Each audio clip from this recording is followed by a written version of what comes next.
And very shortly, we'll get into our conversation for the big issue. It is Thursday morning, and so it's the time for women to also share their views and opinions on very important issues. But even before that, remember to play cash out. Don't forget, it's *439#. Play and win. We're giving 2,000 Ghana cedis today as well to about 4 of you. And so remember to play *439#, select option 2, and you have to be an MTN subscriber to be able to play this. So all the best to you. But I want you to also save the date and come let us have fun together with friends and loved ones at the Airport West Hotel while we sip and paint. It's something I've always wanted to do, and I think I'll be there. The Art Therapy program comes off on Saturday, the 28th of October, 2023 at the Airport West Hotel, and it's going for just 220 Ghana cedis per head. You get a package that comes with complimentary drinks and finger foods. And so if you're interested, like I am, if you want to book or make some further inquiries, please call these numbers: 020-433-9005 or 050-163-4238. Make sure you call those numbers. Let me just mention them again: 020-433-9005 or 0501-63-4238. Come and let's network and socialize. Remember, it's happening at the Airport West Hotel, where passion for excellence delivers you that service that you require.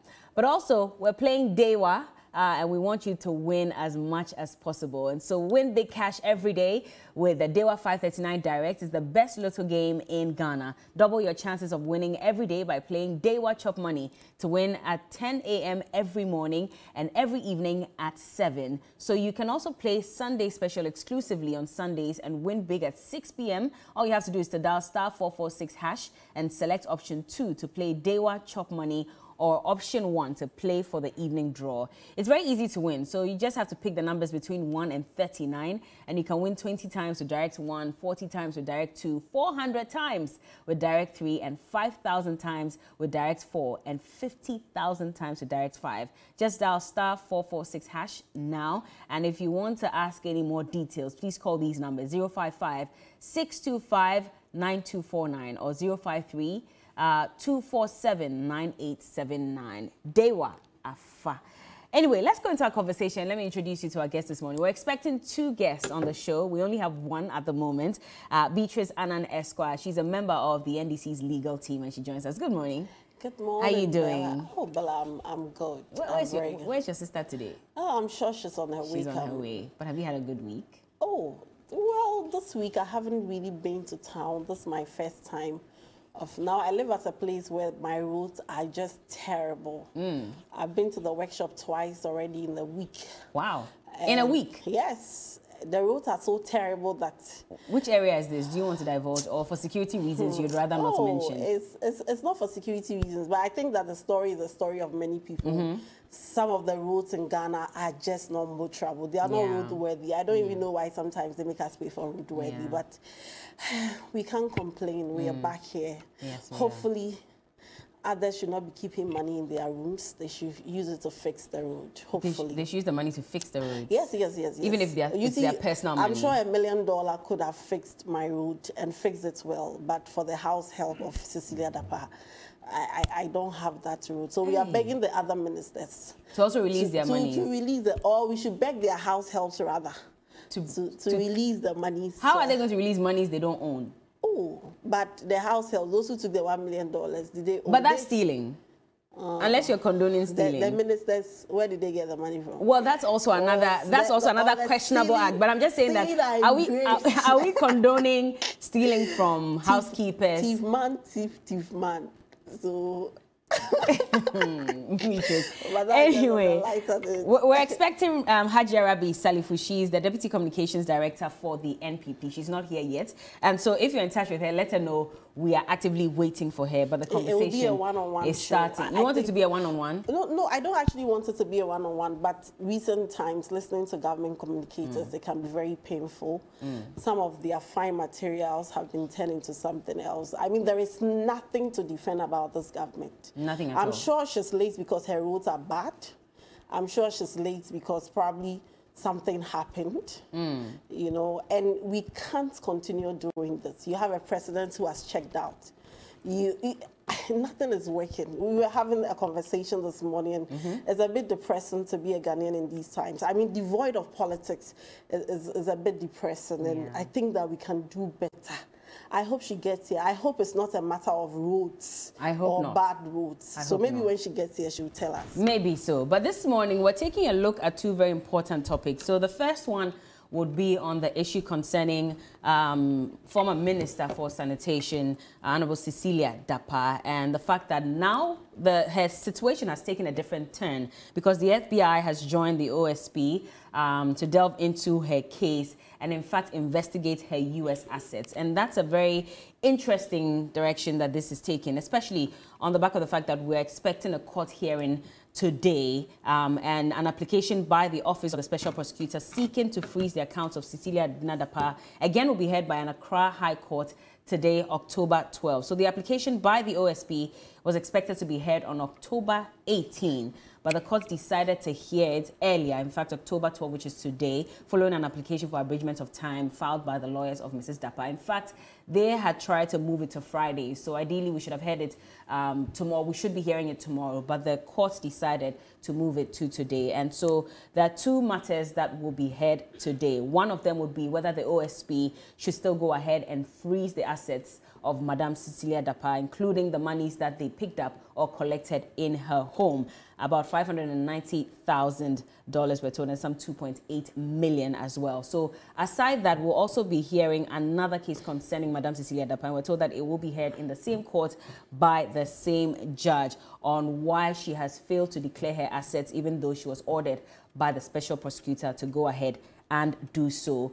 But like I said, that turn of events regarding the FBI partnering with the OSP, that information was put out on the OSP's page on social media, where it says the Office of the Special Prosecutor and the Federal Bureau of Investigation, the U.S. Embassy Ghana, have initiated concurrent inquiries into the applications of Cecilia Dapaah, the former Minister for Sanitation and Water Resources, and her associates. These investigations primarily focus on examining their assets and financial transactions within the United States of America. This collaborative effort is to ascertain the lawfulness of Ms. Dapaah and her associates' wealth, both in the context of their funds transitioning from Ghana to the United States and vice versa. Beatrice, you are a lawyer. So first of all, we want to understand, under what circumstances would the FBI jump on a case like this? Okay, so thank you very much. If you follow the case keenly, the story of the source of money, which is the subject matter of this whole investigation, keeps shifting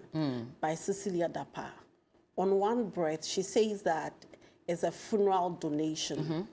On another breath, she says it's for her mother, her brother. Then when the OSP invited her for questioning, she indicated that out of the monies that were recovered from her home, $200,000 of that belonged to her husband's niece resident abroad. The OSP indicated that they questioned the said niece, who is called Ekia Dorcas Oredua, and they asked how she got this money, and she said the husband said he got it through remittance. So the OSP went ahead and asked for evidence of the remittance, and they said that, oh, they didn't keep it. When the woman who is this Oredua person was questioned, she said that she brought the money to Ghana cash to be handed over to the husband for some real estate. I think they are into real estate a lot. Nana Ode or Oye Ode, and then now this. Now we all know, you know, this cock and bull stories to us must end. Sometimes people must not underestimate the intelligence of Ghanaians. First of all, you cannot even bring above $10,000 without declaring same. And so for somebody to claim that they carry $200,000 cash, passed through the immigration in the U.S., came to Ghana, passed through that immigration. Was it on just one trip, or did she bring it in bits? Well, she didn't indicate. She just said that she brought that money to them in cash. So whether it was in bits or it was in bulk, she needed to declare that money on arrival. I have friends who carried as low, I mean, for the purposes of this discussion, as $15,000 when they got to JF Kennedy. Those monies were seized. So you can tell that Cecilia Dapaah is not being truthful about the source of the money. And it is because I believe the money is from corruption. You believe it's from corruption? Yes, it's from corruption. How so? You see, I agree that everybody deserves the right to be heard. When Cecilia Dapaah was invited by the OSP, she had every right to say that I will remain silent, and that would have been her right, not to speak about it. What she cannot do is to be given contrary stories about the sources of the funds. On one breath, that $590 was a portion of the $1 million that was missing. Yeah. And she failed to update the police on that. On another breath, the Attorney General, together with some agents assigned of Cecilia Dapaah, says that it is for the dead brother. On another breath, part of the money is for the husband's niece. You know, Bella, the trick even is that she says that part of the money is also from a company she sold called Demake. Now, this company she claims to be her company, which she sold in 2003. She says she kept the money in the house. You know, redenomination in Ghana was done in 2007. So even if she sold the company for 20 billion cedis then, she will have about 20,000 cedis now. Was she feeding the money? I mean, these cock and bull stories do not add up. And so when you look at all these, you would be left with no other reasonable explanation than to say that this money was got through corruption. Why do I say that? Bella, we live in a country where this morning you are discussing flooding in parts of North and South Tongue. See how it has displaced people, the spillage of the dam, and we empathize with these people. But there is also a perennial issue in this country, which is the Odo River. Cecilia Dapaah claimed to have desilted that Odo River with over $46 million. In fact, within that space where she claimed to have desilted the Odo River, you had more flooding in Accra in those areas than any. So when children die from those flooding, you think karma doesn't work? You think the lives of the people that you had a fiduciary duty to take care of, they lose it? You desilt a river with $46 million at a time when someone was desilting it for free and it was a crime. And some way, somehow, by some miraculous means, your house helps. These are not even family members. So house helps can steal as much as $1 million without her knowledge. You cannot come to any other conclusion than to say that the sanitation minister was not concerned with keeping Accra clean. She was only concerned with keeping her pocket, her home, and her accounts clean. So this, for me, I think is welcome. And that is why the FBI will have a basis, because you see, she's ordinarily resident in the US as well. They claim that sources or part of the money was also from the US. And so they have every basis to assist. And I hope that this investigation will serve as a deterrent. We must not encourage a society where there is no conscience. But there is no break to what public officials can do. But you seem to have judged her even before the investigation is done, because if I listen to everything you say, it looks as if you've passed judgment to say that she's guilty of corruption and she got the money through dubious means. I haven't passed judgment. She passed judgment on herself, because you see, even if I were a judge, listening to this 4 or 5 different versions of the stories, which one am I supposed to work with?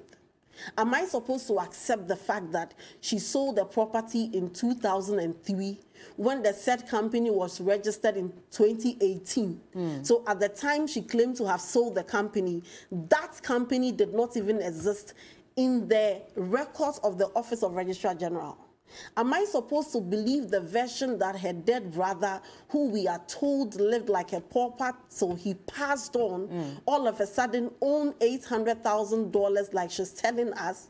Am I supposed to accept the version of the story that a certain niece called Dorcas Oredu, a resident in the U.S., sent $200,000 down through remittance by her husband, and from the woman herself, she brought the money cash?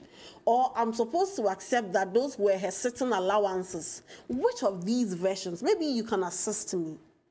Because she has consistently shown that apart from her salaries as a minister of state and everything, she had no cash flow. There are politicians who are businessmen, and there are politicians who do not have any business doing apart from politics. She has not proven. You see, the OSP even recently has charged her. Yeah. Because if genuinely you got these monies from, I mean, identifiable sources, why can't you even take this opportunity? Because, you know, she also owes us a duty as a public officer to let us know that to the extent that this money has come into the public, oh, the sources are genuine and I can justify it. And so these shifting tongues will leave no reasonable mind to any other conclusion than the conclusion that these are from corrupt proceeds. And you know what? Let's not try to glorify an attempt of public officer. Look at Accra. Who is trying to do that? Oh, the justification of, oh, let's not judge her. Oh, let's not do this. I mean, it is not fair. Okay. We'll just give you a couple of seconds to fix a technical problem, and we'll come back. And of course, our other guest has joined us as well. But while we're having this conversation, let me just quickly remind you that we have a national dialogue today that's happening at the Executive Theatre TV3 premises from 10 a.m. And we'll have Alfred Tuayeboah, the Deputy Attorney General, joining us. We'll also have Joseph Woodhull, the Commissioner for Shraj, Daniel Yao-Domelevo, former Auditor General, and Martin Pebu, who is a private legal practitioner. And we're talking about fighting public sector corruption in Ghana and making a case for an effective asset declaration law. We also have our guest joining us, our second guest joining us, Hajia Rabiu Salifu. She's the Deputy Communications Director for the NPP. Good morning to you. Good morning, brother. Beatrice had already passed judgment even on your roads before you got here. She said the reason you are late is because your roads probably were very bad or something might have happened. No, that was wrong. It wasn't your roads? No. You have very good roads? Yeah, very good. No, she drives a Land Cruiser, so the so roads she can't feel the bumps She's just providing inaccurate information. So what's the reason? Is everything okay? Yeah, everything is okay. Just the girls. Oh, you had to take care of the girls. Yes, eh? yes, Okay, yes. we understand. Lovely outfit, by the way. But Beatrice, please carry on. So I was saying that with the inconsistent story and post-facto rationalization by Cecilia Dapaah, we cannot come to any reasonable conclusion because the OSP gave you an opportunity. Fill the forms, disclose the various sources of businesses you have, that you have so much money in your account and you have so much to keep at home to the extent that your house helps in the space of 1 year kept stealing without your knowledge. You should be a very good businessman to be in a position where people are stealing your money without, because me, if you touch my purse, you touch it 5 minutes, you don't even steal some of the money, but you reposition the money in it, I know. You know, because the money is not much. We're not doing $1 million here. Because it's not up to $1 million. And also because I work for my money. I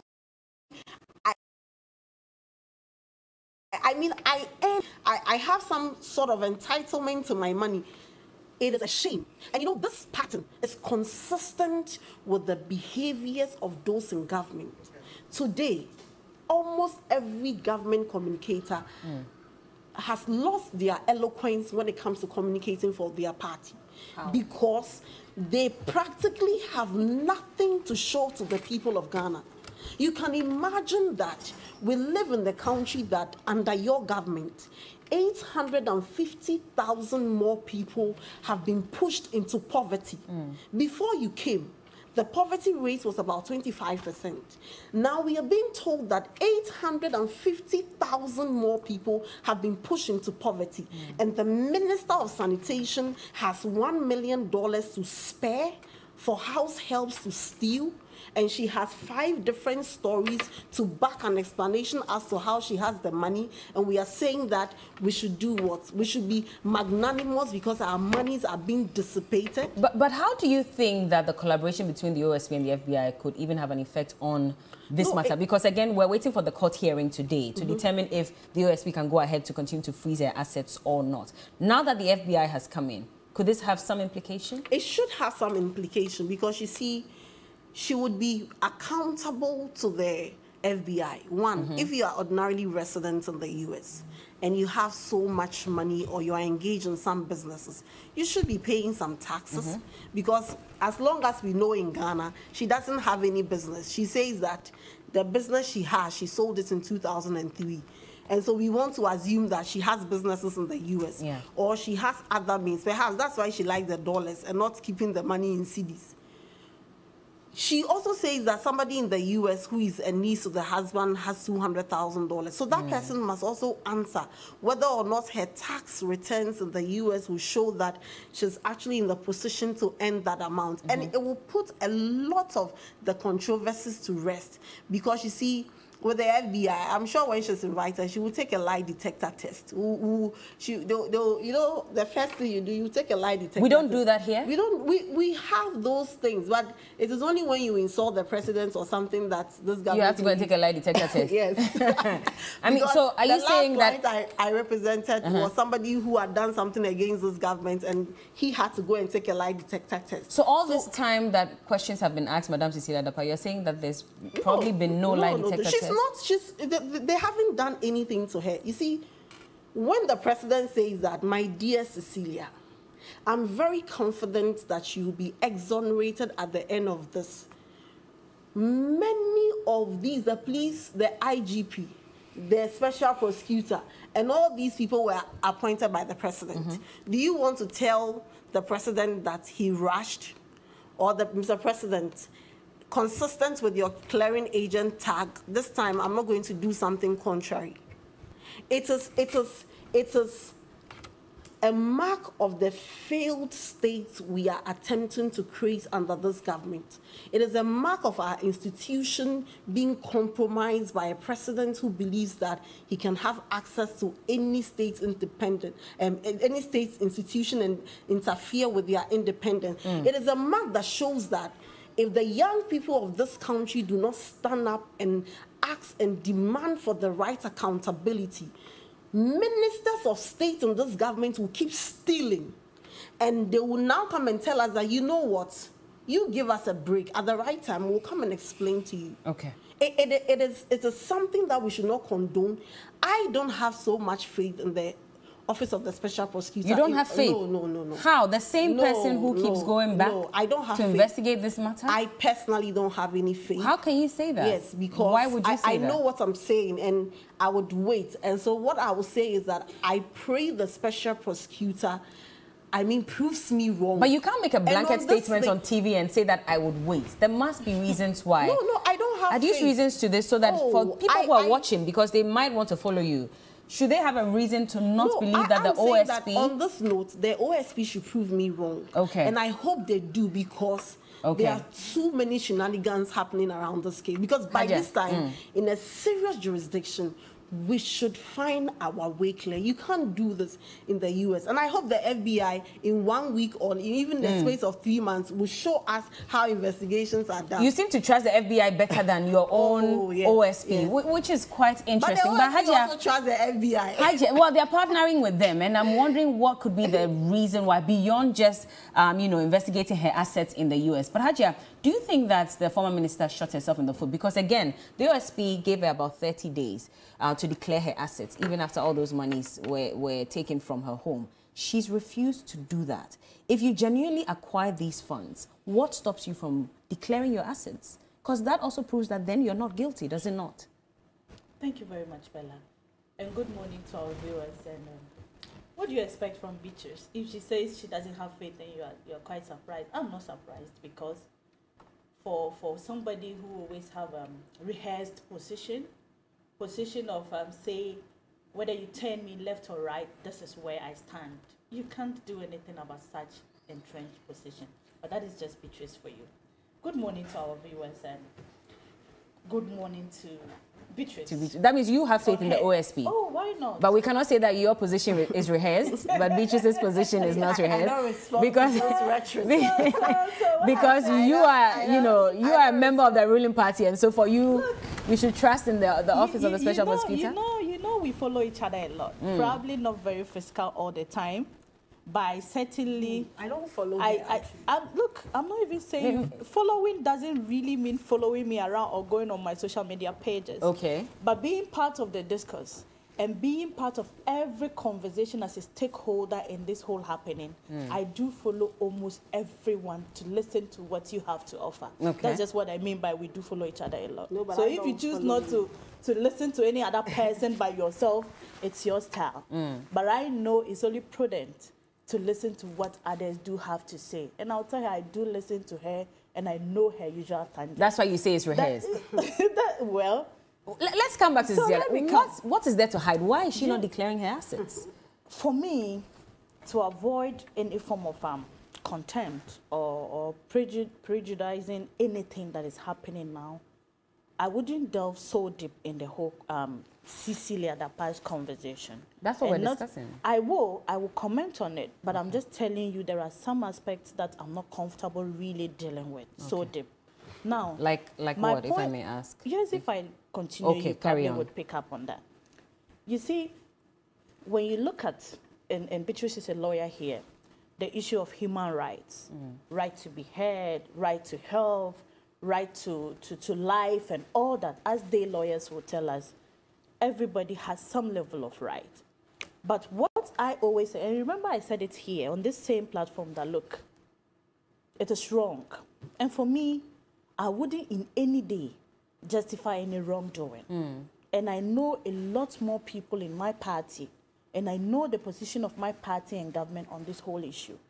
Wrong is wrong, that admitted. Now, when we look at she being heard and the hearing that is ongoing, and some utterances that we do pick in the space, some are mostly highly unfortunate, in the sense that, yes, her money has been stolen. But until we get to the end of the road, I'm not too sure if anybody can confidently say the money she made was stolen money or not. And me, that's why I am quite comfortable with whoever comes on the case as a stakeholder. FBI, even if Beatrice chooses to take interest in the case, that would be a good one, because it is about investigation. It's about knowing what exactly the matter is and getting to establish the truth. And to say whether we have confidence in the Office of the Special Prosecutor or not, I strongly believe the Office of the Special Prosecutor is a well-resourced one, very well-positioned and competent one on top of its issues to handle this particular Well-resourced, or to handle this, because you remember that when he took office, just a few months down the line, he was complaining that there were some things that needed to be put in place for him and it hadn't been done. I am honestly talking on current issues. That's why I asked. Yes, so I am saying on this particular matter, I personally have very strong intuition and confidence in whatever is coming up. We should try to always discourage wrong happenings. And me, whether Madam Auntie Cici or whoever, I always say it. Bella, do you want to even look at this? But for one or two wrong happenings that is coming up currently, one can confidently say that the NDC wouldn't have had any moral right to even talk about corruption in this country. Why do I say so? I think His Excellency President Nana Addo Dankwa Akufo-Addo is a leader that we all have known in this country, even prior to the election. And we have seen what he went through, communicating his true person to Ghanaians, having Ghanaians who are not NDC or NPP agreeing that, yes, this is a man with clear vision, this is a man with clear direction, and this is a man who is on top of whatever he does. You have followed him, I have followed him, unless, of course, those who are not really interested. Now, he has entrusted his faith, his trust in the hands of some who in one way or the other are not really living up to expectation. And for me, that is the only unfortunate part. Like Madam Cecilia Dapaah? Well, I wouldn't say, because we are not to the end of her case. I haven't gotten any final point that really say the monies that were stolen from her house was equally stolen by her. No, I haven't gotten But if she yet. fails to declare her assets, even when the OSP has given her the opportunity to do so, does it not raise eyebrows? What could she be hiding? It's good to encourage declaration of assets. And we all know... It's not good, though. It's the law. I'm coming. Okay. I'm not saying we are encouraging it. I'm saying it's good to encourage it because that is the law, like you just said. So we wouldn't discourage anybody, and we wouldn't even support anybody that is refusing to declare. What I am saying is that certainly she's in the process. She's not declaring it yesterday. Doesn't mean when we talk to her or when we remind her that this is where we stand legally as a people, you need to do that. But like I'm telling you, in order not to sound so defensive of Auntie, what I am saying here is that wrongdoing shouldn't be encouraged. And I was just making a point here. We have a president whom, yes, others have chosen not to see the good in him. But what I am saying, that who is a statesman, who is a man who has done, who has worked in terms of accountability, who has actually proven beyond reasonable doubt. And you remember about 13 of appointees who have been sacked out of either alleged corruption or misconduct. And I have names of such for you here. Okay. We all know, and with all due respect, I'm not only calling out those people, but of course this was to prove to Ghanaians that this is where President Nana Addo Dankwa Akufo-Addo sits, and not the usual clearing agents they would say. We saw his Honorable Bachajoko's case. He got him out of the place because... But he said that that even was another issue altogether, a very unfair case for him. Of course, yes. But I'm just telling you, if someone says to say nothing, if someone says to say Nana Addo is just clearing people, we have names and evidence to show that he at some point got uncomfortable with people like Adwoa Safo when she was continuously absent in Parliament. After a year of holding her position, Bella, even when she was away. Bella. And you justify this case? I'm not justified. Let me tell you something. Even if I justify, I think it's fair. You know why? Bella, why is it fair? Good. If Rabi comes to sit here sleeping, I think it's not just fair to say, get Rabi out of this place because she dozed off. It's probably good to find out, Rabi, what is the situation? What is happening to you? And Beatrice is a legal person. She would tell you that who alleges must come with what? Proof. And but what I am saying is that if, yes, it took the president a whole year to get her out of the place, the long-term effect would have been that she was finally out of the place and probably was given the opportunity to be heard during that process. So you may say, okay, 1 year was too much or something, but in any case... Do you know the portfolio she carried? She was Minister for Gender. I know, Bella. That's not a ministry you abandoned for a year. I know, but have you also So heard... if you say that it was enough to wait for her to give her response for an entire year before replacing her as minister, I think that's worrying. Bella, you're probably just talking of the duration. The content matters equally. Which content exactly? The act or the action taken. What I am communicating to at the moment is the allegation that President Nana Addo Akufo-Addo is a clearing agent. Look, wrongdoing is wrongdoing. And I'll repeat it 1,000 times that, look, I would never defend any wrongdoing. But what I am also saying is that there are times we need to just slow down. Just look at what the reality could be. 1 year, yes, but at the end of the day, she was out of the position. Now, the point I was even driving at is simply that, look, we all, as appointees, ought to live up to expectation. We have technocrats who are also involved in activities that are uncovered. We have politicians who are also involved in either alleged corruption practices or in discipline acts and all that.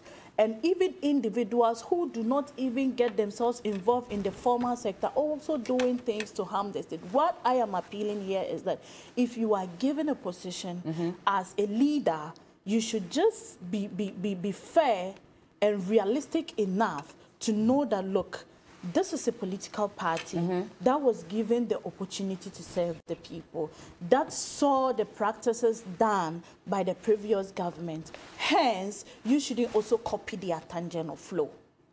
So in this case, you're referring to what, the NDC? Oh, there were some happenings that happened in the NDC. And we have issues that all these allegations that are going looks very similar to what would have happened in the Where NDC. a minister had what, $1 million in their house? Was there something similar like that under the NDC? It's probably not 1 million, but we are talking corruption here. And maybe you just want me to start mentioning the Smarties, the JIDA, the SADA, and the figures associated with that. So are you equalizing? Is that what you're doing? Well, you might see it as equalization, but I'm not proud to equalize. You know why I wouldn't equalize? It's simply because we are here to work, we are working, and you know in every social setting, you wouldn't do with the exception of a few that might also drag you backwards. And this is what I am saying. Look, if you find people pointing fingers at you, if you see eyebrows being raised at you, just check yourself. Remember that this is a political party that stands for discipline. This is a political party that stands against corruption. This is a political party that is working for the betterment of the people. And the beneficiaries of LEAP, beneficiaries of free SHS, beneficiaries of Maslow will not be happy with you if you misbehave with this given opportunity to the government. What do you make of the FBI also getting involved in this matter? Because now it goes beyond just the borders of Ghana. We're talking the United States and some monies that have been mentioned. The trigger of it is the accounts she has there. The trigger of it is the transactions she is involved in, isn't it? So if that would give us the clarity of the whole show, why not? Okay. If that would take us to the promised land, why not? I am only saying wrong is wrong, and this is a moral lesson for everyone. Look, let's remember that we don't have, and Beatrice is here, and she can refer to all the laws. I am not a lawyer, but she can quickly refer to all the laws in this country that we don't have anywhere stated in our constitution or by law that one can't keep $1 million or more or such an account in the house. But how many of these people have declared their assets so that if we should find $1 million in their home, at least we have some documents to refer to show that they got those monies genuinely? I honestly don't have the figure to how many have declared their assets. But what I know is that there is a standing practice of appointees saying what they have, and that is ongoing currently.